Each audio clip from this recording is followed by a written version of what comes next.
But look, we declared and we could have done with those runs, and the Bangladesh bowlers bowled really well. পাকিস্তানের বিপক্ষে test জিতে প্রথমবারের মতো ইতিহাস গড়েছে বাংলাদেশ, কেননা পাকিস্তানের বিপক্ষে এটিই যে বাংলাদেশের প্রথম টেস্ট ম্যাচে জয়। অপরদিকে বাংলাদেশকে ছোট দল মনে করে এখন কপাল চাপড়াচ্ছে পাকিস্তানের অধিনায়ক শান মাসুদ। সোশ্যাল মিডিয়ায় তাকে নিয়ে হচ্ছে এখন রীতিমতোই সমালোচনা, কেননা তিনি পাকনামি করে পাকিস্তানের রান যখন প্রথম ইনিংসে 6 উইকেটে 448, তখন হঠাৎ করেই তিনি ডিক্লেয়ার ঘোষণা করেন, আর সেই সুযোগে বাংলাদেশ প্রথম ইনিংসে রান তোলে 565।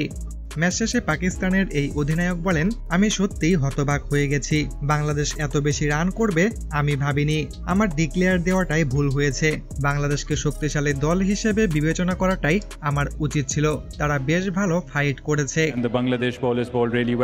বাংলাদেশকে ছোট দল মনে করা পাকিস্তানকে উচিত শিক্ষাই দিয়েছে টাইগার বাহিনী।